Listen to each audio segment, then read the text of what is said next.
अब देखेंगे हम संख्याओं के साथ खेलना में महत्तम समापवर्तक बड़ा महत्वपूर्ण है। महत्वपूर्ण ऐसा है कि यदि आप छठवीं में तो इसका उपयोग होगा ही होगा, 7वीं 8वीं 9वीं 10वीं 11वीं 12वीं कोई सी भी क्लास में चले जाओ, कोई चैप्टर पढ़ रहे हो वहाँ पर आपको महत्तम समापवर्तक की जरूरत पड़ेगी, तो ये सारे नियम आपको वहाँ पर लगाना पड़ेगा, ठीक है ना। हम यहाँ पर महत्तम समापवर्तक के बारे में ये देखेंगे कि महत्तम समापवर्तक होता क्या है, फिर उसकी परिभाषा देखेंगे और फिर उसका महत्व क्या है, हमारे दैनिक जीवन में क्या महत्व है, तो उसके कुछ उदाहरण भी हम यहाँ पर देखेंगे कि अगर हमें एग्जाम नहीं भी देना है तो भी हम दैनिक जीवन में इसका उपयोग कर सकते हैं। कैसे कर सकते हैं अभी देखिए आप। महत्तम को अगर थोड़ा सा ब्रेक किया जाए, इसको समझा जाए कि भाई ये महत्तम समापवर्तक होता क्या होगा, ठीक है ना, तो नाम से ही बड़ा स्पष्ट समझ में आ रहा। महत्तम किसको बोला जाता है? अधिकतम को। क्यों? अधिकतम, महत्तम तो अधिकतम बोल सकते हैं क्या इसको? अधिकतम, महत्तम किसको बोलते हैं? सामान्यतः अधिकतम को ही कहा जाता है। समापवर्तक जो है ना, तो सम और अपवर्तक से मिलकर बना है, अपवर्तक, सम अपवर्तक। और सम अपवर्तक का मतलब होता है उभयनिष्ठ, उभयनिष्ठ गुणनखंड, गुणनखंड। ओवरऑल आप महत्तम समापवर्तक बोलिए चाहे अधिकतम उभयनिष्ठ गुणनखंड बोलिए, दोनों का मतलब एक ही है। तो मीनिंग यहां पर आपको ज्यादा स्पष्ट समझ में आ रही है कि कहीं ना कहीं अधिकतम की बात की है, यानी ज्यादा से ज्यादा की बात की है, उभयनिष्ठ की बात की है ऐसा कि जो दोनों में हो, और गुणनखंड की बात की है यानी कि दोनों के गुणनखंड हो, ठीक है ना। इसको अगर शॉर्ट फॉर्म अगर बोला जाए तो महत्तम समापवर्तक को म डाट स डाट बोला जाता है। आपको बुक में या क्वेश्चन में ऐसा मिलेगा म डाट स डाट, तो आपको समझ जाना है कि महत्तम समापवर्तक की बात हो रही है। इसका इंग्लिश में जो नाम है वो बड़ा पॉपुलर है, ये होता है highest common factor, common factor, ठीक है। और कई बार तो क्वेश्चन में भी पूछा जाता है, हिंदी मीडियम का क्वेश्चन पेपर रहता है, उसमें बोला जाता है कि HCF ज्ञात कीजिए, HCF ज्ञात कीजिए, या H.C.F. इस प्रकार से बोला जाता है। महत्तम समापवर्तक बोला जाए या म डाट स बोला जाए, चाहे HCF बोला जाए, आपको समझना है महत्तम समापवर्तक। थोड़ा सा एक उदाहरण लेके हम समझते कि वास्तव में एक महत्तम समापवर्तक होगा क्या, ठीक है ना। एक उदाहरण ले रहा हूं मैं यहां पर, देखिए ध्यान देना इधर। मान लिया जाए कि मेरे पास में दो संख्या, एक तो 16 है और एक 24 है, ठीक है। 16 है और 24 है, क्या बोला है? अधिकतम उभयनिष्ठ गुणनखंड। 16 और 24 के अगर मैं गुणनखंड करने की कोशिश करूंगा तो पहले 16 के गुणनखंड निकालता हूं मैं। गुणनखंड तो हम सीखे ही है पहले, इससे पहले गुणनखंड कैसे निकाला जाता है। गुणनखंड का मतलब होता है कि ऐसी संख्याएं जिसके द्वारा 16 को विभाजित किया जा सकता है। कहने का मतलब ऐसी संख्याएं जो 16 के पहाड़े में आता है, 16 के पहाड़े में आता है, ठीक है। तो एक का पहाड़ा, तो एक के पहाड़े में सारी संख्याएं आती है, एक का एक, एक दूनी 2, एक तिया 3, एक चौक 4, एक पंचे 5, ठीक है। 2 के भी टेबल में 16 आता है, 2 8 16। 3 के पहाड़े में नहीं आता है, 4 के पहाड़े में आता है, 4 चौक 16। 5 में भी नहीं आता है, 6 में भी नहीं आता है, 7 के भी पहाड़े में नहीं आता, 7 दूनी 14, 7 तिया 21, कहा आता 16 नहीं आता ना। और ऐसे ही 8 के भी पहाड़े में आता है, और फिर डायरेक्ट 16 के पहाड़े में आता है। बस इतने ही पहाड़े है भैया जिसके पहाड़ों में 16 आता है। तो ये क्या हो गए? इसके 16 के गुणनखंड हो गए, खंड कर दिए हमने, है ना। ऐसे 24 किसके किसके पहाड़े में आता है? तो 1 के, 2 के, 3 8 24, 4 में भी आता है, 4 6 24, 5 में नहीं आता है, 6 चौक 24, है ना, 6 में भी आता है, फिर उसके बाद में 8 में भी आता है, 8 तिया 24, और 9 में नहीं आता है, 10 में नहीं आता है, 11 में नहीं आता है, फिर 12 में आता है, फिर डायरेक्ट 24 के पहाड़े में 24 का 24 आता है। आई बात समझ में? कॉन्सेप्ट समझना है यहाँ पर क्या बोलना चाह रहे हैं हम, क्या बोलना चाह रहे हैं। देखिए ध्यान देना इधर। अधिकतम तो हम बाद में देखेंगे, उभयनिष्ठ की बात करते, उभयनिष्ठ, और गुणनखंड की बात करते तो हमारे पास में तो एक गुणनखंड है। अब उभयनिष्ठ देखते हैं हम। आप देखेंगे कि दोनों में क्या उभयनिष्ठ है इन गुणनखंडों में, तो आप बोलेंगे कि सर इसमें भी एक आया और इसमें भी एक आया, ये तो उभयनिष्ठ हो गया। इसमें भी 2 आया और इसमें भी 2 आया, ये भी उभयनिष्ठ हो गया। इसमें भी 4 आया और इसमें भी 4 आया, ये भी उभयनिष्ठ हो गया। इसमें भी 8 है और इसमें भी 8 है, तो ये भी उभयनिष्ठ हो गया। कहने का मतलब 16 और 24, देखिए ध्यान देना इधर, 16 और 24, 16 तथा 24 के उभयनिष्ठ गुणनखंड क्या है? उभयनिष्ठ गुणनखंड क्या है? गुणनखंड क्या है? तो आप बोलेंगे कि 1, 2 और 4 और 8 है ना, हो गए उभयनिष्ठ गुणनखंड। उभयनिष्ठ गुणनखंड, लेकिन अधिकतम की बात की है। किसकी बात की है? तो इन सब में अधिकतम यानी कि सबसे बड़ा कौन है? 8 है, 8 है। तो 16 और 24 का अधिकतम उभयनिष्ठ गुणनखंड 8 होगा, या तो हम बोल सकते हैं कि 16 और 24 का महत्तम समापवर्तक 8 होगा, या बोल सकते हैं कि 16 और 24 का HCF 8 होगा।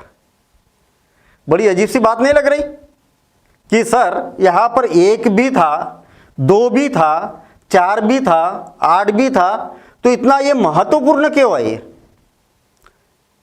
इसी को क्यों प्राथमिकता दी और यही इतना क्या महत्वपूर्ण है और इसकी क्या इतने अनुप्रयोग है कि 8 को ही प्राथमिकता दे दी, 4 को और 2 को नहीं दी? तो उसके भी कारण है। कारण कैसे? कारण कैसे? अधिकतम का मतलब क्या हुआ? अधिकतम से फायदा क्या हुआ कि जैसे अगर मान लिया जाए कि मेरे पास में 16 है, देखिए, और 24 है, 24 है। एक उदाहरण बता रहा हूं मैं आपको। मुझे क्या करना है? इनको दोनों को जोड़ना है। दोनों को क्या करना है? जोड़ना है। अब जोड़ने में मुझे लग रहा कि यार जोड़ने में माथा पच्ची है थोड़ी सी, है, तो मैं क्या करूंगा? 16 को क्या लिखूंगा? 2 गुणित 8 लिख देता हूं, 2 गुणित 8 लिख देता हूं। और 24 को 8 तिया 24 मतलब 3 गुणित 8 लिख देता हूं। लिख सकता हूं ना भाई? 16 को 2 गुणित 8, 24 को 3 गुणित 8। इसमें भी और इसमें भी क्या है एक जैसा? तो आप बोलेंगे कि 8 है। तो आपके पास में क्या बचा? 2 और 3। देखिए इसमें भी 8 था, इसमें भी 8 था, तो 8 को क्या कर दिया हमने? बाहर निकाल दिया। तो यहां पर क्या बचा? 8 तो बाहर निकल गया, तो 2 बच गया। यहां पर 8 बाहर निकल गया, तो कौन बच गया? 3 बच गया। तो आप बोल सकते कि 8 यहां पर कुछ नहीं, मतलब ये गुना है, गुने सहित बाहर निकलेगा ना। तो और 2 और 3 कितना हो गया? 5 हो गया। तो 8 पंचे 40। अभी तो यहाँ पर ऐसा लग रहा होगा आपको कि सर इतनी माथा पच्ची की अपेक्षा तो इसको जोड़ने में भी जल्दी हम इससे फास्ट कर सकते थे। लेकिन कई बार ऐसी स्थितियां बनती है कि इस प्रकार से जो अधिकतम को कॉमन निकालने से बहुत बड़ी बड़ी समस्याएं हल हो जाती है। ठीक है ना? तो हमें महत्तम समापवर्तक मालूम होना चाहिए। तो क्या इसका अनुप्रयोग इतना ही है? नहीं, इसके बहुत सारे अनुप्रयोग है। देखिए कैसे, एक उदाहरण दे रहा हूं मैं आपको। मान लिया जाए, ध्यान देना इधर, मान लिया जाए कि एक किसान है।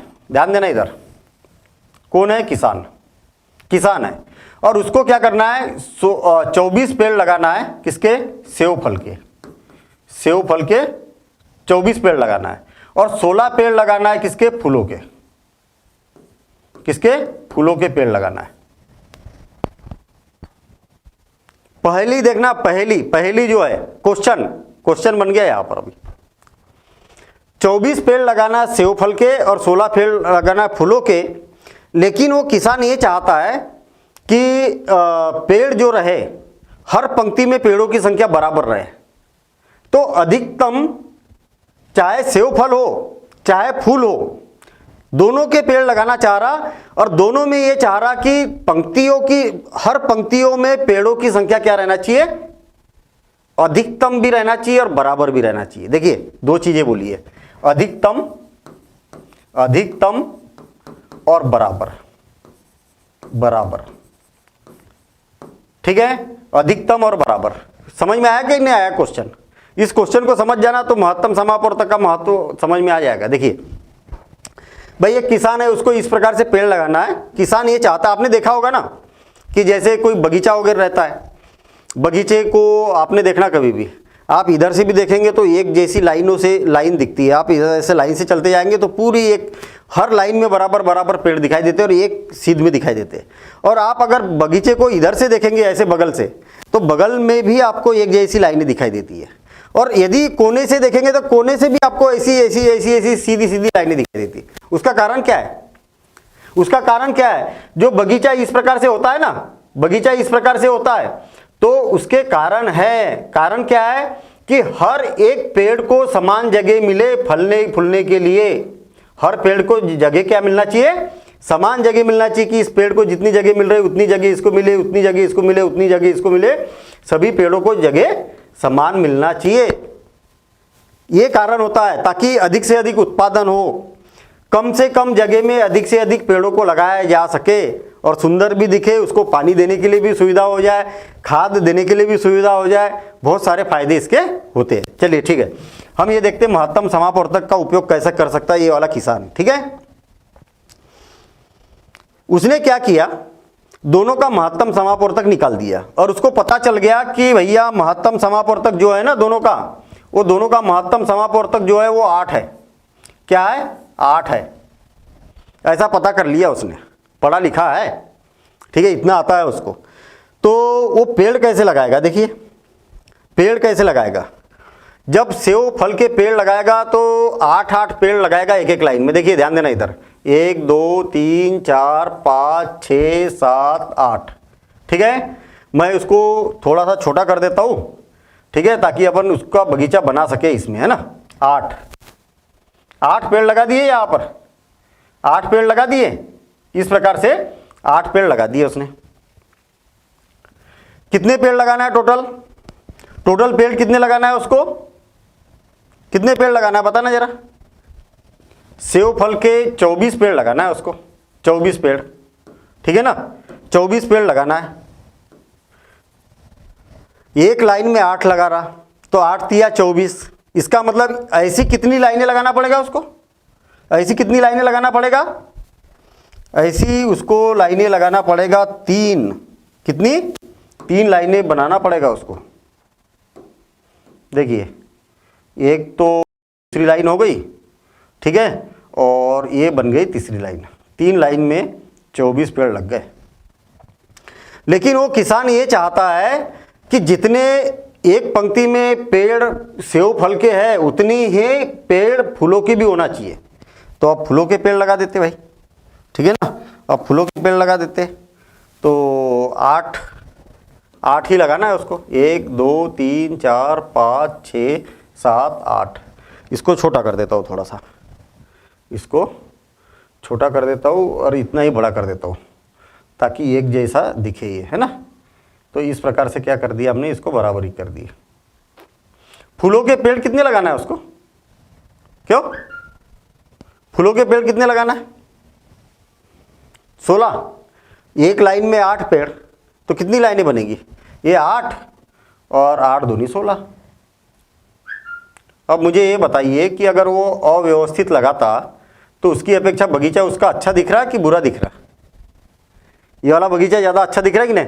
देखिए इधर से भी देखेंगे, इधर से भी देखेंगे तो ये देखिए पूरी बराबर लाइनें मिल रही है, चाहे सेव फल हो चाहे फूल हो, बराबर लाइन मिल रही है।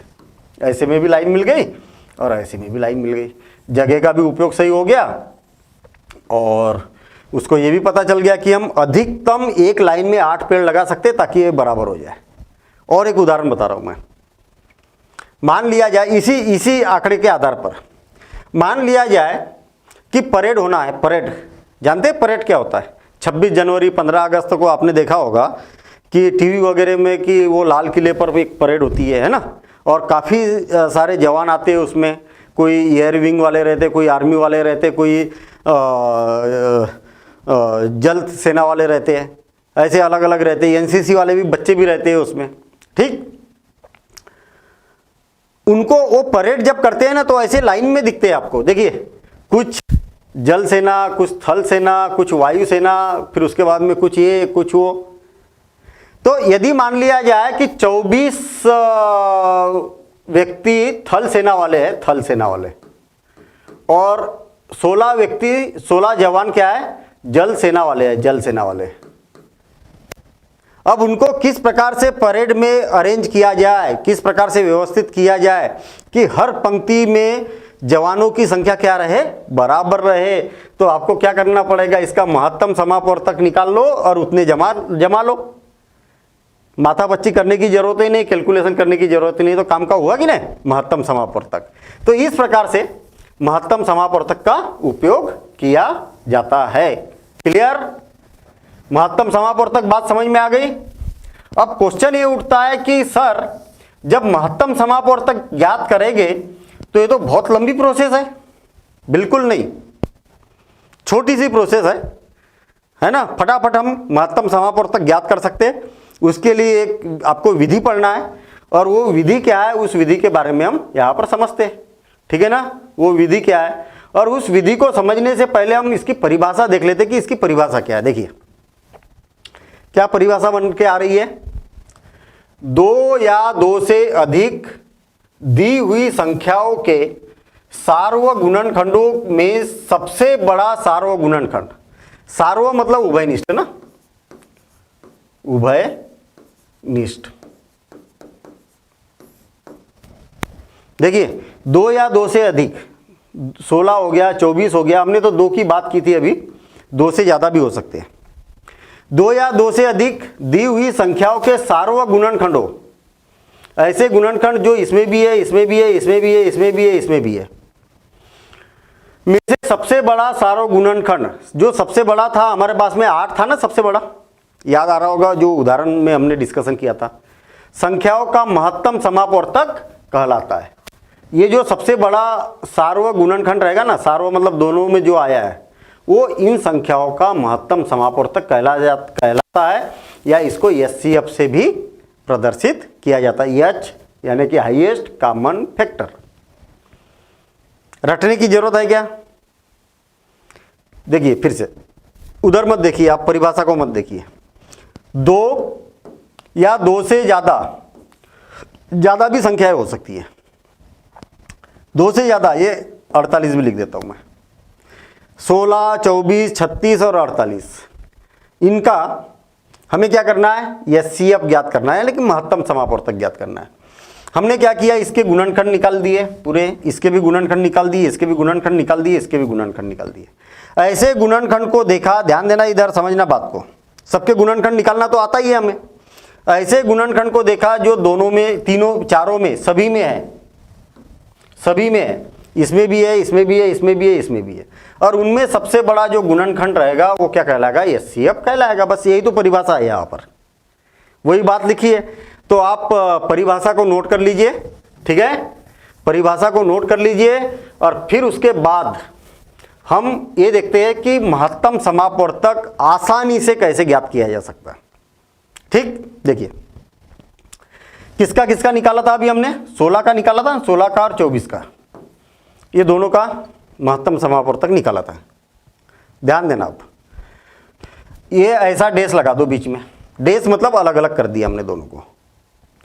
एक लाइन खींचो यहां पर और एक लाइन खींचो यहां पर। ऐसी छोटी से छोटी संख्या जिसको दोनों से विभाजित किया जा सकता है, बड़ी भी हो सकती है, कोई ऐसी बाउंडेशन नहीं है। ऐसी संख्या जिसको दोनों को विभाजित किया जा सकता है, मतलब छोटी, मैं इसलिए बोल रहा हूं कि भाई छोटे से विभाजित करना ज़्यादा आसान है, दोनों को विभाजित होना चाहिए। तो आप बोलेंगे कि सर 2 ऐसा है, एक को छोड़ दो ना, क्योंकि एक को तो सबसे ही विभाजित किया जा सकता है, एक को छोड़ दो, है ना। 2 8 ही 16 और 2 12 24, 2 1 2, 2 2 4। समझ में आ गई क्या बात? ऐसा समझ लीजिए, आप चाहो तो 16 को अगर 2 से विभाजित किया जाए तो 2 8 ही 16 और शेषफल कुछ नहीं बचा, यानी कितने बार विभाजित हुआ, 8 बार। 24 को विभाजित किया जाए 2 से, मेरे ख्याल से इतनी बातें तो आती है आपको, तो 0 और कुछ नहीं बचा और उतारा 4, 2 2 4 और यहाँ पर कुछ नहीं बचा, तो 12 बार चला गया 24, उसके नीचे लिखो बराबर, 24 12 बार गया, 16 इतने बार गया। और 2 से विभाजित हो रहा है ये, हाँ बिल्कुल हो रहा, तो 2 चौक 8 और 2 छके 12, दोनों होना चाहिए एक साथ विभाजित, ये कंपलसरी है।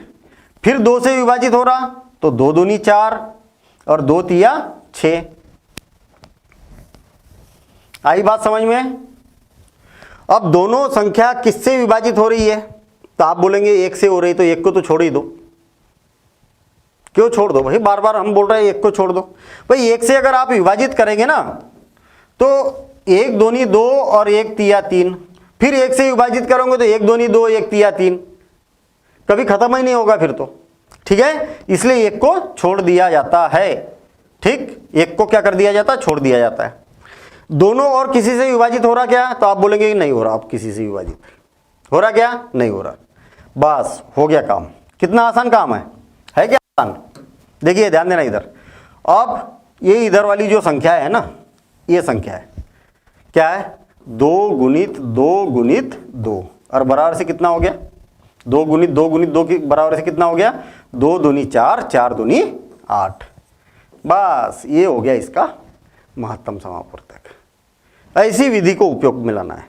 मेरे ख्याल से अभी बातें पूरी तरीके से समझ में नहीं आई होगी, कोई दिक्कत नहीं है, लेकिन जो पहले हमने जो विधि अपनाई थी ना उसकी अपेक्षा आसान तो है ना।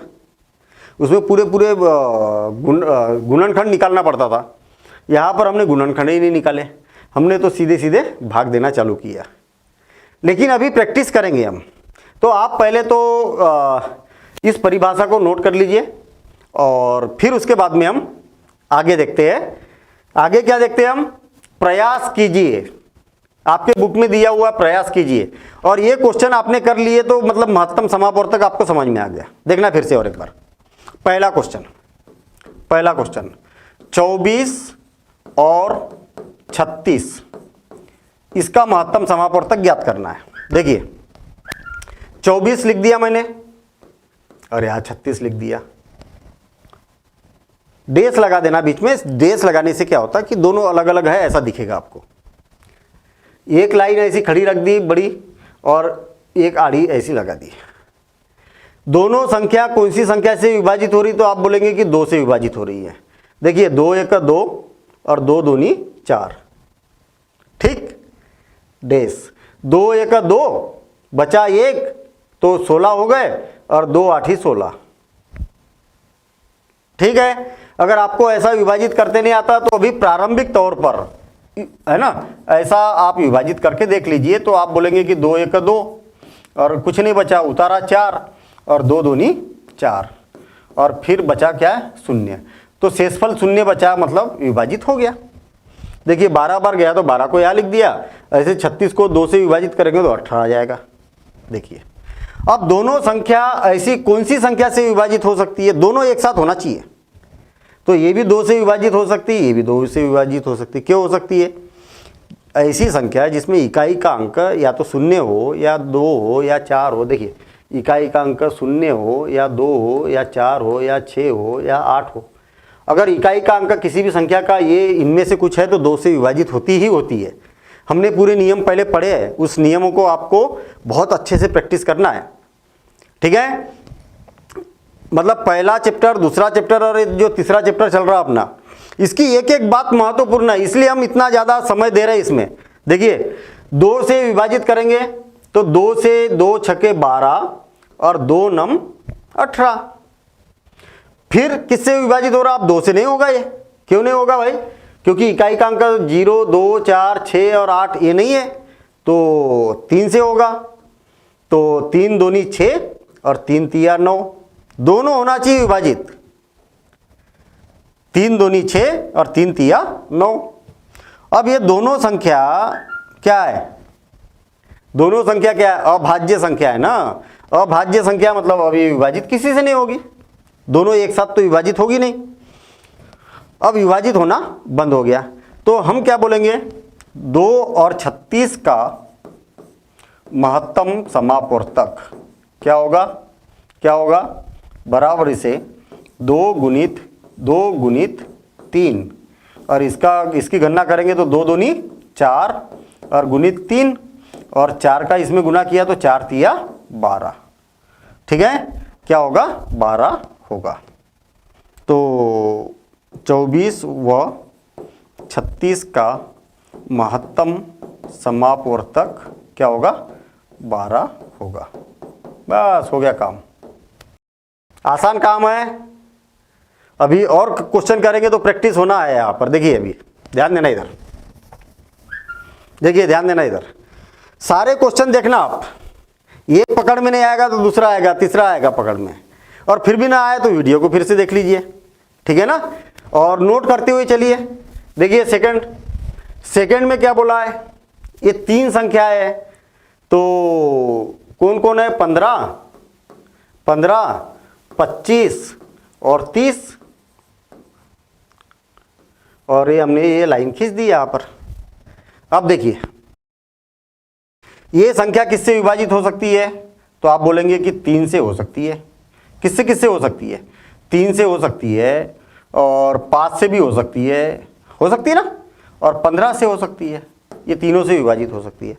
25 किससे विभाजित हो सकता है, तो डायरेक्ट 5 से विभाजित हो सकता है, और फिर डायरेक्ट 25 से हो सकता है। ये काम तो हमने पहले किए ही है। 30 किससे विभाजित हो सकता है, तो 2 से भी हो सकता है, 3 से भी हो सकता है, 4 से नहीं हो सकता है, 5 से हो सकता है, 6 से हो सकता है, ऐसा डैश डैश। आई ना बात समझ में। हमने क्या किया, 15 किससे, 3, 5 और 15 से हो सकता है। 25 5 और 25 से हो सकता है। 30 किससे हो सकता है, 2, 3 और 5 से हो सकता है विभाजित। ऐसी संख्या जिसके द्वारा इसको भी विभाजित किया जा सकता है, इसको भी किया जा सकता है, इसको भी किया जा सकता है, तीनों को एक साथ। तो देखिए तीनों में क्या दिखाई दे रहा है, छोटे से छोटा अंक 5। 5 ऐसा है जिसके द्वारा तीनों को विभाजित किया जा सकता है। इतनी भी माथापच्ची करने की जरूरत नहीं है। आप ये देखिए कि 2 से 3 से 4 से 5 से 6 से, और ऐसा चेक करना है। इसमें इकाई का अंक 5 है, इसलिए 2 से तो विभाजित होगा नहीं, कैंसिल। दोनों का योगफल 6 है तो 3 से विभाजित हो जाएगा, क्योंकि 6 को 3 से विभाजित किया जा सकता है। वो वाले नियम मालूम होना चाहिए आपको, इससे पहले जो पढ़े थे अपने, ठीक है ना। 7, दोनों का योगफल 7 है, इसलिए 3 से भी नहीं होगा विभाजित। एक हो रहा तो उससे क्या होगा, तीनों होना चाहिए ना। 4 से होगा नहीं विभाजित, 4 से, क्योंकि अंतिम के 2 अंक 4 से विभाजित होना चाहिए, तो नहीं हो रहा। 5 से सारे के सारे विभाजित हो रहे, क्योंकि इकाई का अंक अगर 0 या 5 है तो सब 5 से ही विभाजित होगा। चलिए ठीक है, 5 से विभाजित हो रहा, तो 5 तिया 15, 55 25 और 5 छक्का 30। आ गई बात समझ में। अब ये देखिए कि भाई ये अभाज्य संख्या है, ये भी अभाज्य संख्या है, तो तीनों एक साथ तो कोई संख्या से विभाजित होगी नहीं, होगी क्या? तीनों एक ही संख्या से कोई विभाजित होगी क्या? तो आप बोलेंगे कि नहीं होगी। तो आप यहाँ पर बोल सकते डायरेक्ट कि भाई क्या बोल सकते हैं कि सेकंड का जो आंसर रहेगा 15, 25 और 30 का महत्तम समापवर्तक क्या होगा? 5 होगा। आ गई बात समझ में? ये इसका हल हो गया। ये इधर वाली लाइन को लिखना है केवल ये। और ये क्या है, तीनों एक किसी एक संख्या से विभाजित नहीं हो रही है, इसलिए यहीं पर छोड़ देना है इसको। आपको ये पता चल गया कि 15, 25 और 30 में 5 महत्तम समापवर्तक है। ये तीनों में 5 महत्तम ऐसी बड़ी से बड़ी संख्या है 5, जिसके द्वारा इनको सबको विभाजित किया जा सकता है। ये बात पता चली। देखिए क्या होता है, जब हम पढ़ते हैं ना, जब तक उसका महत्व नहीं मालूम रहेगा ना, तब तक जीवन भर याद नहीं रहेगा। और आपको जब उसका महत्व पता चल जाएगा, इंपॉर्टेंस पता चल जाएगा ना, तो वो कभी जीवन में नहीं भूलेंगे। इस बात का ध्यान रखना, ठीक है ना। चलिए हम बोलेंगे कि 15, 25 और 30 को, तीनों संख्याओं को एक साथ 5 से विभाजित किया जा सकता। बड़ी से बड़ी संख्या 5 ऐसी संख्या है जिसके द्वारा तीनों को विभाजित किया जा सकता है। ये इसका मतलब है, ठीक है। चलिए अब देखते हैं हम अगला क्या बोला है, तीसरा पार्ट। टाइम लगेगा, कोई दिक्कत नहीं है, लेकिन तीनों एक मतलब सारे क्वेश्चन एक बार देखिए। मैं क्यों करा रहा हूं भाई, हर एक उदाहरण करा रहा हूं, हर एक प्रयास कीजिए का हर एक क्वेश्चन करा रहा हूं, प्रश्नावली के एक एक क्वेश्चन करा रहा हूं। क्यों? आप देखते चलिए और कई बातें पकड़ में आएगी हमारे, और कोई बात किसी क्वेश्चन में समझ में आएगी, कोई बात दूसरे क्वेश्चन में समझ में आएगी, ऐसा चलते रहेगा ना। और फिर जब जैसे कंप्लीट होते रहेगा सारी बातें समझ में आएगी, ऐसी गारंटेड है।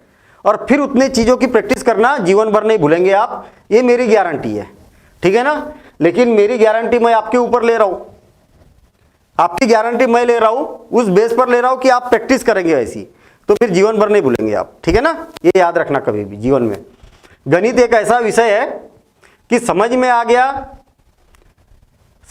गया तो खूब आप बैठ गए, 6 घंटे पढ़ लिया लगातार, पढ़ते हैं बच्चे 6-6 घंटे लगातार गणित को की प्रैक्टिस करते रहते, थकते नहीं, कभी नहीं थकेंगे। और अगर समझ में नहीं आया तो फिर 10 मिनट भी झेलना मुश्किल होता है 90 को, ठीक है ना। तो है आसान काम, उसको प्रैक्टिकली अमल में लाइए कि भैया हम हमारे जीवन में कहाँ पर मैथ्स को यूज़ करेंगे, कभी नहीं भूलेंगे वो, ठीक है ना। चलिए आगे देखते हैं हम, क्या हो गया 8 और 12, 8 और 12 का महत्तम समापवर्तक क्या होगा। देखिए 8 और 12 ऐसी संख्या जिसके द्वारा दोनों को विभाजित किया जा सकता है। तो आप बोलेंगे कि सर 2 है जो जी 8 को भी विभाजित कर सकता है, 12 को भी कर सकता है। तो 2 चौक 8 और 2 छके 12, अभी भी 2 से विभाजित हो सकता है, तो 2 दूनी 4, 2 तिया 6। अब ऐसी संख्या जिसको दोनों को विभाजित कर सके तो कोई संख्या नहीं है भैया, ये तो अभाज्य संख्या है, ये भी अभाज्य संख्या जो किसी से विभाजित ही नहीं होती है। तो हो गया काम, क्या हो जाएगा महत्तम समापवर्तक, क्या हो जाएगा 2 गुणित 2। ये इधर वाले लिखना है, केवल इधर वालों को छोड़ देना है सबको, 2 गुणित 2, तो ये हो जाएगा बराबर से 4 होगा, है ना। बराबर इसे लगाने की जरूरत नहीं है, 4 होगा, बस हो गया काम। कितना आसान काम है। चलिए अगला क्वेश्चन, 4th क्वेश्चन, 12, 16 और 28,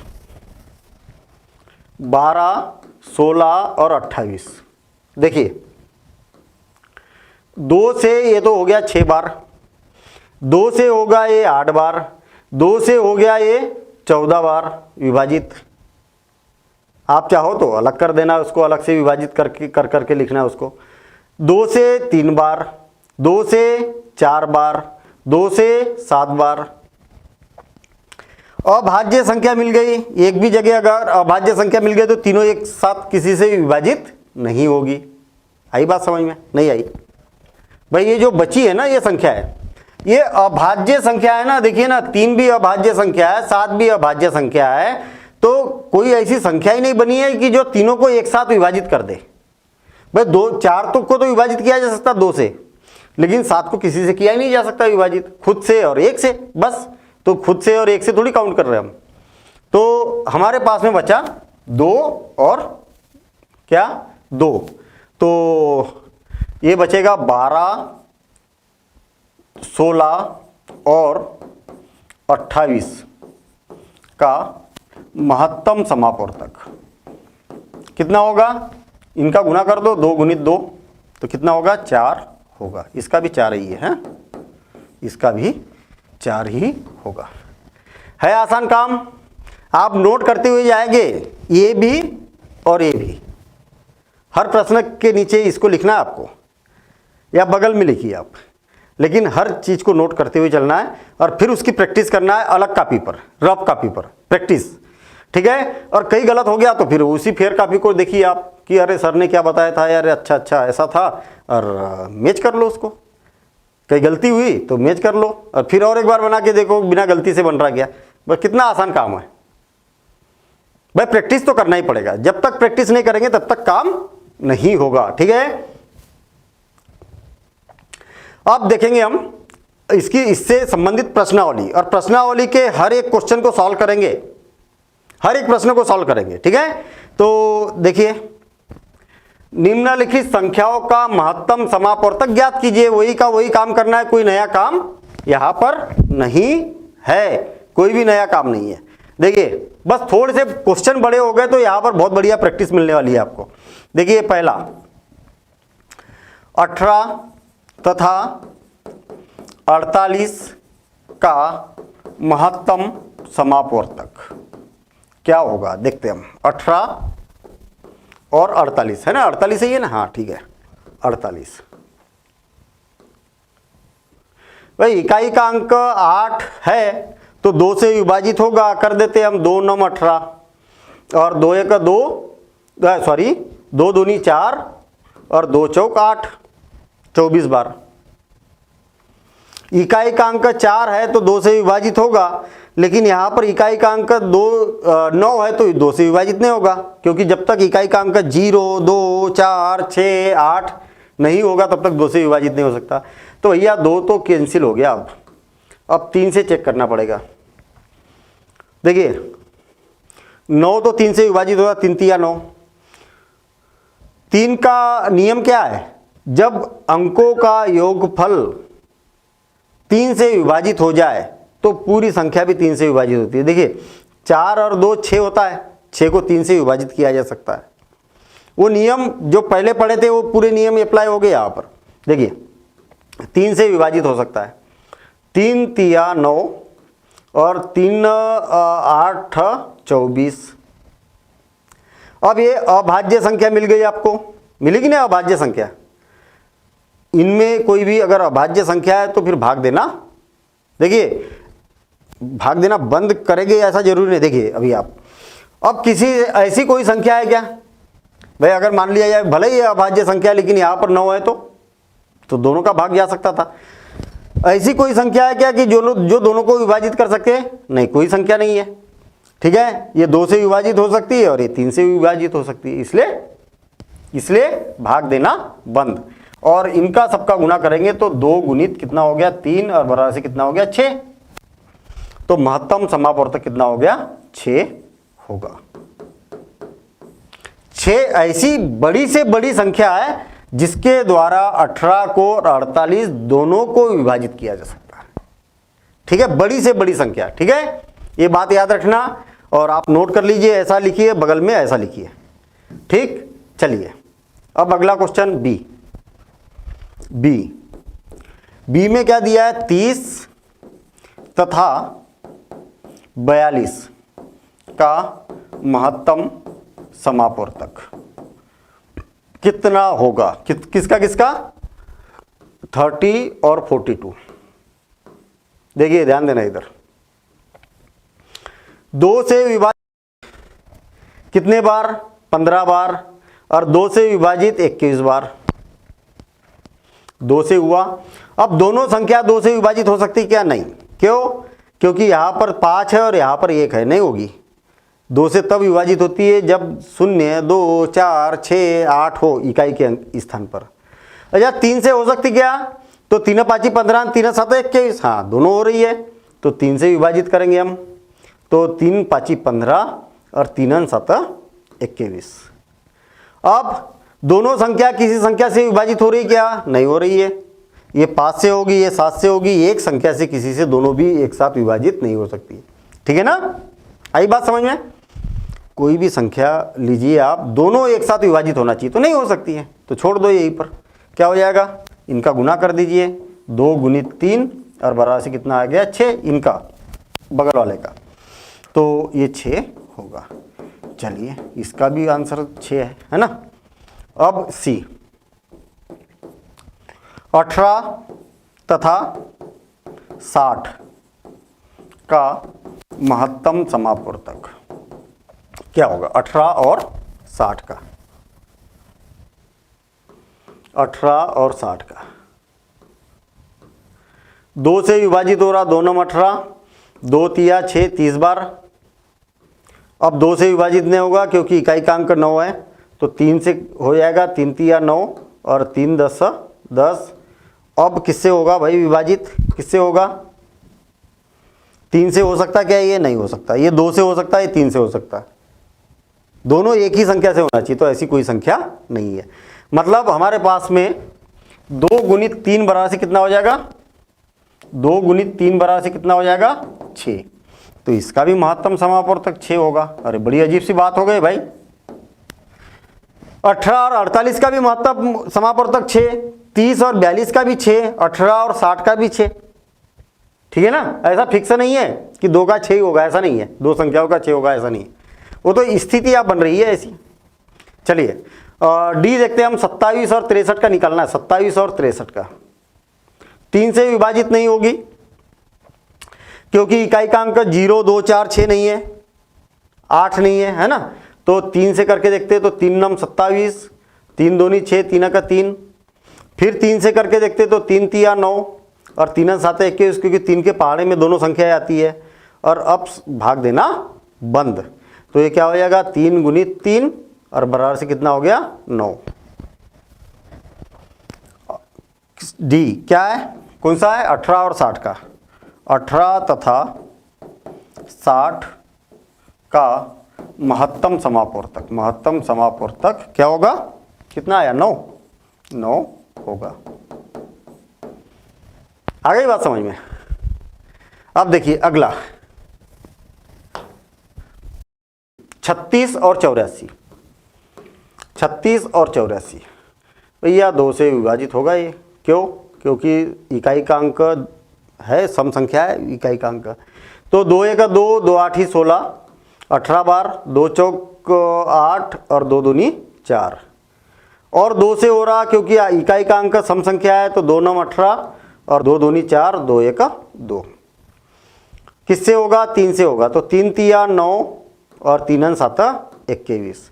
अब कोई भी संख्या ऐसी नहीं है कि जो इसको और इसको विभाजित कर सके, तो क्या हो जाएगा एक को छोड़कर, ठीक है ना।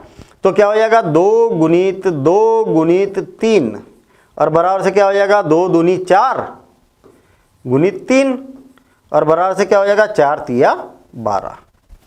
तो क्या था 36 और 84, 36 और तथा 84 का महत्तम समापवर्तक कितना आया 12 होगा, 12 होगा। इस प्रकार से लिखेंगे, ठीक है ना। कौन सा हो गया, ई हो गया। चलिए ई हो गया। अब क्या है, एफ करना है हमें। एफ में क्या दिया है 34, 34 और 102। ये डेज जो लगाता हूँ ना बीच में, दोनों को अलग अलग करने के लिए लिखता हूँ कि मिक्सन हो जाए, कोई 34,102 पढ़ने ना लग जाए, है ना, इसलिए डेज लगा रहे, उसका उतना ही काम है, अलग अलग दिखने लगे हमें। 2 से 17 बार और 2 पंचे 10 और 2 1 2। क्या 17 क्या है, दोनों में छोटी संख्या क्या है 17 क्या है, अभाज्य संख्या है 17। तो 17 से विभाजित किया जा सकता क्या दोनों को, इसको भी और इसको भी, तो 17 तिया 51। देखिए 17 का 17 और 17 तिया 51। भाई ये अभाज्य संख्या, ये याद रखना कि कोई भी अभाज्य संख्या है ना, जैसे मान लिया जाए 37 अभाज्य संख्या है, तो ये 37 से छोटी संख्या से विभाजित होगी नहीं किसी से, अभाज्य है ना। भाई हमने अभाज्य संख्या 1 से लेकर 100 तक क्यों याद की थी, क्यों, क्योंकि उसकी जरूरत, मतलब आपको मालूम होना चाहिए कि कौन सी संख्या अभाज्य संख्या है। तो भाग देने में दिमाग ही नहीं लगाया आप, कि आपको पता चल गया 17 को देखते से ही कि अभाज्य संख्या है, तो सोचना ही नहीं है भैया इसमें तो किसी का भाग जा ही नहीं सकता। तो इसलिए 17 से देख लिया कि ये दोनों 17 से विभाजित हो रही क्या, क्योंकि 17 से कम वाले में तो किसी का भाग नहीं जाएगा, तो 17 3 51, बहुत बढ़िया। दोनों किसी से विभाजित हो रही क्या, तो किसी से नहीं हो रही है, तो आप बोल सकते हैं कि 2 गुणित 17 क्या हो जाएगा, इसका एचसीएफ हो जाएगा, बराबर से 17 दूनी 34। मतलब आप बोल सकते हैं एफ में, एफ था ना 34 तथा 102 का महत्तम समापवर्तक कितना होगा, कहा गया 34, 34 होगा। ठीक, इसको आप नोट करते जाएंगे, हर क्वेश्चन को नोट करते जाएंगे, वीडियो को रोकते जाएंगे, नोट करते जाएंगे, ठीक है ना, ठीक है। अब इसको हटा देता हूं मैं। अब देखिए एफ, अब जी, कौन सा जी, क्या है भाई जी में 70, 105 और 175, मुझे ये बताइए कि ये किससे विभाजित हो सकती है। 2 से, तीनों एक साथ होना चाहिए। 2 से तो तब विभाजित होती है जब इकाई का अंक क्या होना चाहिए, 0, 2, 4, 6, 8। तो इसमें तो नहीं है, तो ये दोनों नहीं होगी, ये हो भी सकती है। तो हमें तो तीनों एक साथ करना है ना, तो 2 कैंसिल, 2 क्या हो गया, कैंसिल हो गया। अब 3 से चेक करते हैं हम। अंकों का योगफल, संख्या के अंकों का योगफल कितना है, 7 है, और 7 को 3 से विभाजित किया जा सकता क्या, नहीं। तो फिर 3 भी कैंसिल हो गया। 4 आखिरी के 2 अंकों से मिलकर बनी संख्या 4 से विभाजित होना चाहिए, तो ये नहीं हो रही है। देखिए हो रही क्या, 0, 5 4 से विभाजित हो रही क्या, नहीं। 5 से, बहुत बढ़िया, 5 से तो हो ही जाएगी। क्यों, क्योंकि इकाई का अंक जब 0 या 5 होता है तो 5 से गारंटेड विभाजित होती है। तो 5 से विभाजित कर रहा हूँ मैं। 5 का 5, 5 चौक 20, 5 दूनी 10 और 5 का 5, और 5 तिया 15 और 5 25। हो गई बात, समझ में आ गई।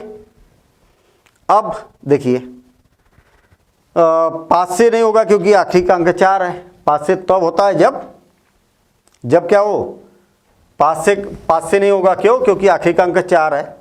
0 और 5 ही होना चाहिए आखिरी का अंक, तो ये भी नहीं होगी, ये भी नहीं होगी।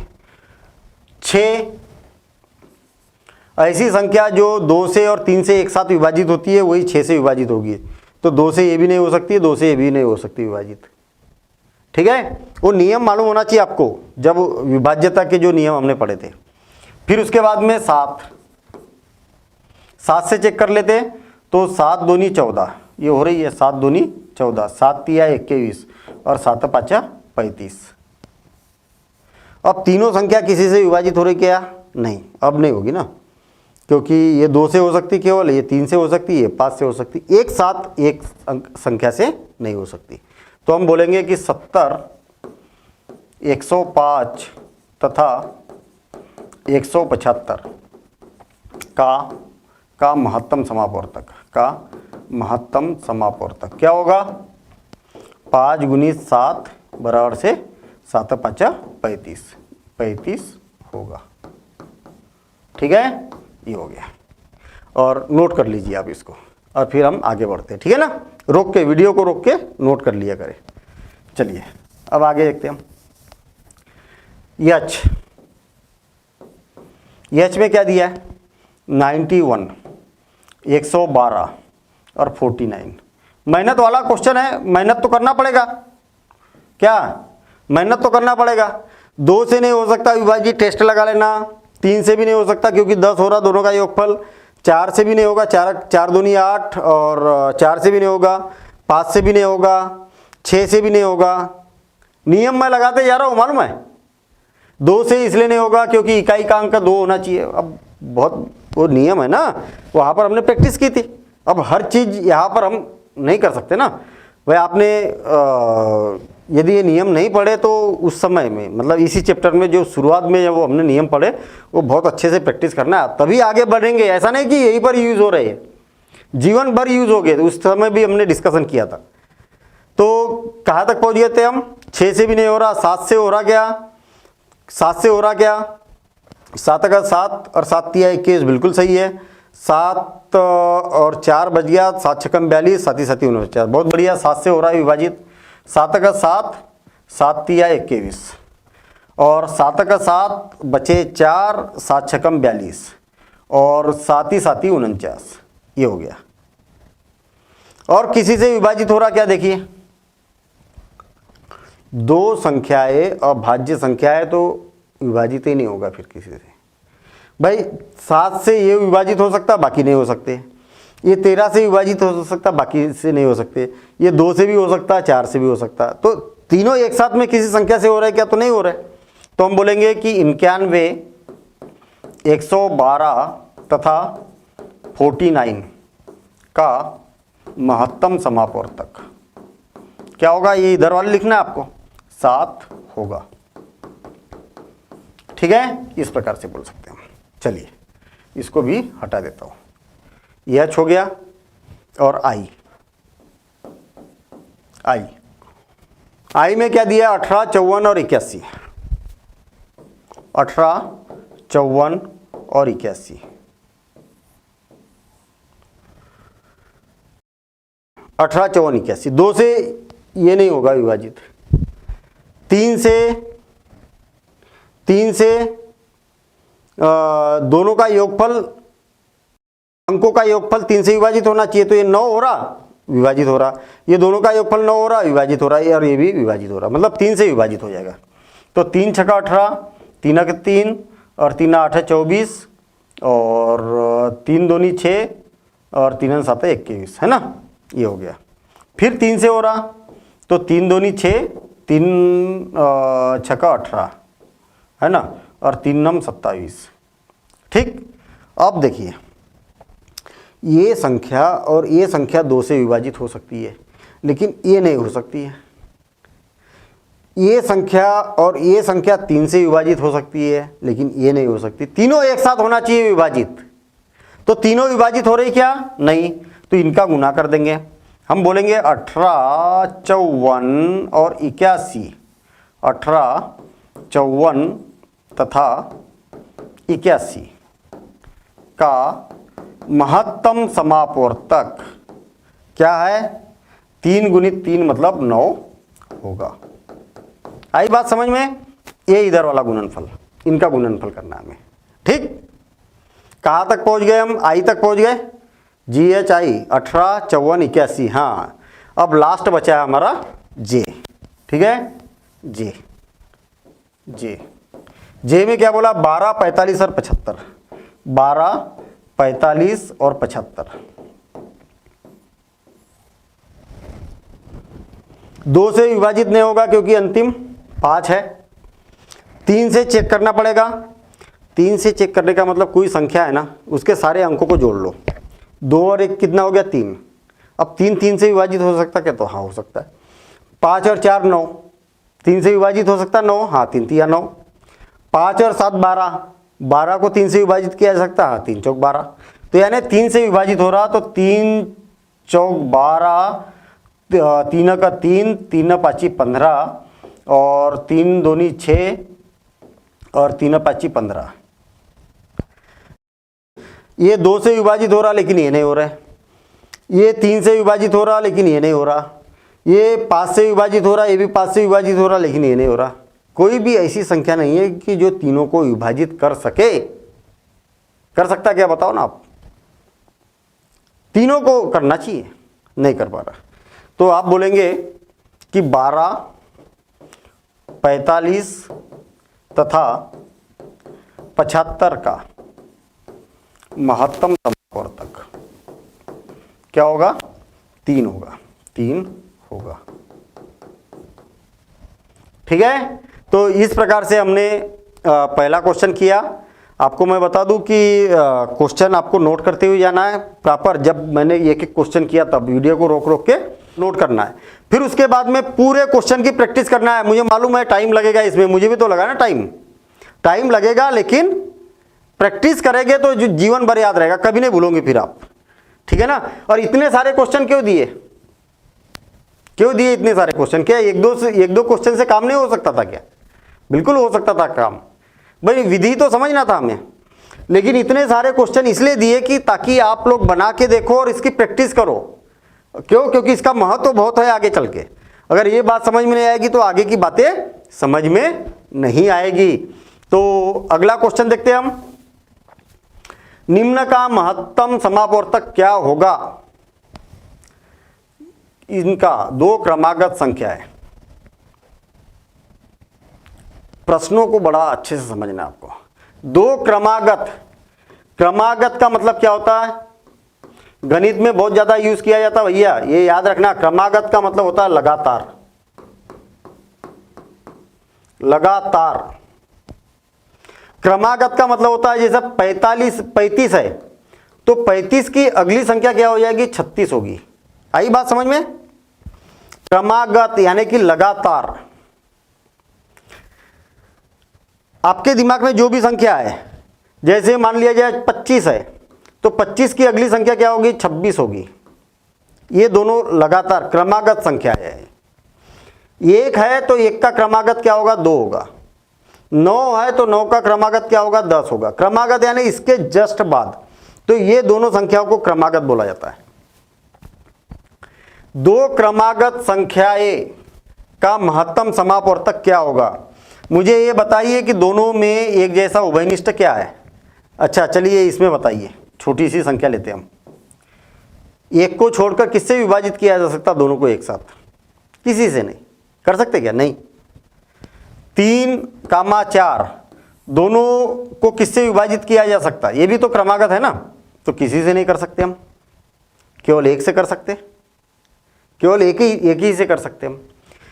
25 और 26 दोनों को किससे विभाजित किया जा सकता? किसी से नहीं कर सकते। जब किसी से नहीं बोलेंगे ना तो केवल एक।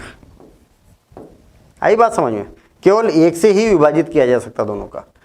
तो कोई भी क्रमागत संख्या है, दो क्रमागत बोला ना, तो दो ही तो ली थी हमने अभी। दो क्रमागत संख्याओं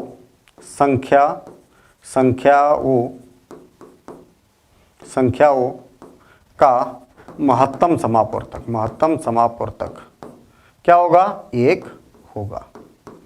एक ही उभयनिष्ठ निकल सकता है उसमें से। ठीक है, जीरो मत लिखना कभी। जीरो किसी भी संख्या का महत्तम समापवर्तक नहीं होता है, किसी भी प्राकृत संख्याओं के। ठीक है ना? जीरो, हाँ 0 और 48 इनका महत्तम समापवर्तक 0 होगा, लेकिन हम 0 की बात नहीं कर रहे, अभी यहाँ पर केवल प्राकृत संख्याओं की बात कर रहे हैं। ठीक है, केवल प्राकृत संख्याओं की बात हो रही है, शून्य की बात नहीं हो रही है। शून्य प्राकृत संख्या नहीं है। दो क्रमागत सम संख्याओं, मालूम है क्रमागत सम संख्या क्या होती है? सम संख्या बोलते किसको है?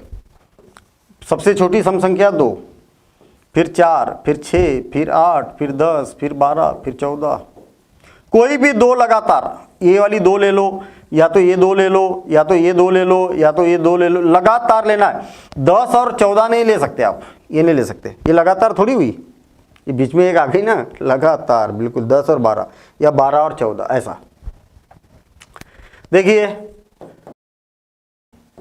किससे विभाजित हो रहा? एक बार, दो बार, बस इसके आगे कुछ नहीं हो रहा। 4 और 6 2 से विभाजित करेंगे, 2 दूनी 4, 2 तिया 6। अब किससे विभाजित हो रहा? किसी से नहीं। 6 और 8 2 से करेंगे विभाजित, 2 तिया 6, 2 चौक 8। अब दोनों किससे विभाजित होंगे? किसी से नहीं। बड़ी मजेदार बात नहीं हो रही? यहाँ भी महत्तम समापवर्तक 2, यहाँ पर भी 2, यहाँ पर भी 2। जब भी आप लगातार कहीं पर भी लोगे, कितनी बड़ी से बड़ी संख्या लोगे, तो हमेशा दो क्रमागत सम संख्याएं बोला है ना, तो सम संख्याएं ये था बी। दो क्रमागत सम संख्याओं का महत्तम समापवर्तक, ये बातें याद भी रखना है। महत्तम समापवर्तक कितनी होगी? 2 होगा। आ गई बात समझ में? क्यों होगा तो उदाहरण भी दो ना आप। उदाहरण के लिए सम संख्या है 36 और 36 की सम संख्या क्या है? 38। बड़ी संख्या ले ली मैंने।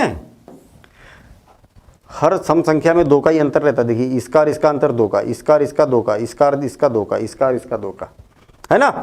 तो 36 और 38 का 2 ही तो का अंतर है। 2 से विभाजित करेंगे तो ये 17, 2 1 का 2 और 2 8 16, और 2 1 का 2 और 2 9 18। अब दोनों संख्या ये अभाज्य संख्या मिल गई ना आपको, तो दोनों संख्या किसी से विभाजित नहीं हो सकती। इसलिए आप बोलेंगे कि महत्तम समापवर्तक क्या हो जाएगा? बराबर से 2 हो जाएगा, बस केवल 2। इधर वाले ही तो लिखना है, इधर वाले थोड़ी लिखे जाते ऐसा। मैंने तो बड़ा उदाहरण ले लिया, आप छोटा उदाहरण देके भी समझा सकते हैं। ठीक है, आप देखिए इसको मैं हटा देता हूँ, आप नोट करते जाएंगे भाई, इसको रोक के नोट करेंगे आप। ठीक है, सी नोट्स जो आप बना रहे हैं ना, ये वाले नोट करते हुए जा रहे हैं, ये सबसे अच्छे नोट्स। ठीक है ना, इससे अच्छे कोई नोट्स नहीं है। जो आप खुद बना रहे हैं वो नोट्स ये मान के चलिए कि इससे अच्छे दुनिया में कोई नोट्स नहीं रहेंगे। ठीक है ना। क्यों? क्योंकि ये आपने बनाए वाले हैं, आपने समझा, आपने नोट्स बनाया और उसकी फिर प्रैक्टिस की। वो प्रैक्टिस जो होगी वो जीवन की सबसे अच्छी प्रैक्टिस होगी, वो कभी नहीं भूलेंगे। और आपको रेडीमेड नोट्स मिल गए और उसकी जब आप रिवीजन भी करेंगे तो दुगना टाइम लगेगा आपके नोट्स की प्रैक्टिस जो है वो आधे टाइम में कर सकते हैं आप, समझे। तो चलिए ठीक है, अगला 2 क्रमागत विषम संख्या है। 2 क्रमागत विषम संख्या है। संख्याओं का महत्तम समापवर्तक, महत्तम समापवर्तक क्या होगा? विषम संख्या क्या होती है? जो 2 से विभाजित नहीं होती है। सबसे छोटी विषम संख्या 1, 3, 5, 7, 9, 11 इस प्रकार से। तो 2 क्रमागत, ये दोनों क्रमागत हो गए, ये दोनों क्रमागत हो गए, ये दोनों क्रमागत हो गए। कोई भी 2 क्रमागत ले लो, 5 और 7, किससे विभाजित किया जा सकता? तो किसी से नहीं, और किसी से नहीं कभी नहीं बोला जाता, 1 से तो हो सकता है विभाजित। तो क्या होगा? 1 होगा। उदाहरण के लिए ये है ना, ऐसा हो गया। तो ये बातें तो ऐसे क्या है, आपको ऐसे भी याद होना चाहिए, मालूम होना चाहिए कि सम संख्याओं का 2 क्रमागत सम संख्याओं का महत्तम समापवर्तक 2 होता है, क्रमागत संख्याओं का 1 होता है और विषम क्रमागत संख्याओं का 1 होता है। ठीक है, चलिए आगे देखते हैं हम। बहुत बढ़िया क्वेश्चन है। अभाज्य गुणनखंडन द्वारा 2 सह अभाज्य संख्याओं 4 और 15 का महत्तम समापवर्तक इस प्रकार ज्ञात किया गया है। ठीक है, यहाँ पर कुछ ज्ञात किया हुआ है भाई। ठीक है, चूंकि इन गुणनखंडों में कोई अभाज्य सार्वय गुणनखंड नहीं है, इसलिए 4 और 15 का महत्तम समापवर्तक 0 है। क्या यह उत्तर सही है? यदि नहीं है तो महत्तम समापवर्तक क्या है? आ गई ना बात पिछले क्वेश्चन के जैसी। पिछले क्वेश्चन में भाई मुझे ये बताइए, 4 को क्या लिखा जा सकता? 2 गुणित 2 लिखा जा सकता ना। और कहा गया भाई 15 को क्या लिखा जा सकता है? 3 गुणित 5 लिखा जा सकता है, 5 तिया 15। ठीक, तो महत्तम समापवर्तक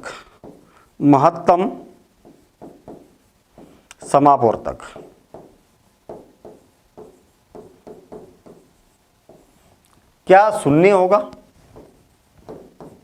तो आप बोलेंगे कि होगा। 0 होगा तो आप बोलेंगे कि होगा। क्यों? क्योंकि इसमें 2 है तो इसमें नहीं है, इसमें 2 है तो इसमें नहीं है, इसमें 3 है तो इसमें नहीं है, 5 इसमें है तो इसमें नहीं है। दोनों में आपको उभयनिष्ठ देखना है ना, तो उभयनिष्ठ तो कुछ है ही नहीं। तो क्या आप इसको गुणित 1 और गुणित 1 नहीं लिख सकते भाई? 1 तो क्या होता है कि 1 चूंकि 1 जो है वो क्या होता है? सभी प्राकृत संख्याओं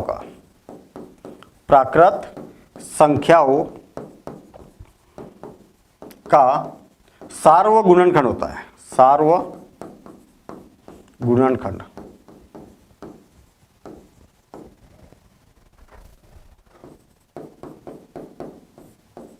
आई बात समझ में? इसीलिए 0 महत्तम समापवर्तक नहीं हो सकता। क्यों नहीं हो सकता? क्योंकि 1 जो है ना, दुनिया की कोई भी प्राकृत संख्या हो भैया, उसका गुणनखंड तो होता ही होता है। तो 0 फिर महत्तम समापवर्तक कैसे हो सकता है? तो हमने यहां पर कारण दिया, चूंकि 1 सभी प्राकृत संख्याओं का सार्व गुणनखंड होता है, इसीलिए क्या होगा? महत्तम समापवर्तक 1 होगा। ऐसा हमने यहाँ पर लिखा। ठीक है, तो ये आप उत्तर लिख लीजिए। समझ में आ गई कि बात की नहीं आई? बात समझ में आ गई भाई? आपने देखा था कि को ऐसा लिखा सकता 2 गुणित 2, इसको 3 गुणित 5। तो वास्तव में देखा जाए तो 1 गुणित 2 गुणित 2 भी तो लिख सकते इसको। क्यों? क्योंकि 1 जो है वो दुनिया की कोई भी प्राकृत संख्या हो, हर प्राकृत संख्या का गुणनखंड होता है एक, इसीलिए इसका महत्तम समावर्तक है। कहने का मतलब दुनिया में किसी भी दो प्राकृत संख्याओं का या दो से अधिक प्राकृत संख्याओं का महत्तम समावर्तक 0 हो ही नहीं सकता। ठीक है, प्राकृत संख्या की बात कर रहा हूं मैं। प्राकृत संख्या फिर बताओ कौन सी होती है, 1 2 3 4 5 6 7 8 9 इस प्रकार से। ठीक है, ऐसा। हाँ, अगर पूर्ण संख्या की बात की जाए, शून्य भी आ जाए, तो 0 और 8 का महत्तम समावर्तक क्या होगा? तो आप बोलेंगे कि सर ये तो 0 होगा, 0 होगा। तो क्योंकि इसमें उभयनिष्ठ 1 नहीं है, तो बस याद रखना जब तक 0 न आए किसी में तब तक महत्तम समावर्तक 1 नहीं होगा, मतलब 0 नहीं होगा, है ना। तो ये हमारा लास्ट क्वेश्चन था, और अब देखेंगे हम और भी महत्वपूर्ण बातें। एक बेसिक देखेंगे और फिर उस आधार पर अगली प्रश्नावली को हल करेंगे।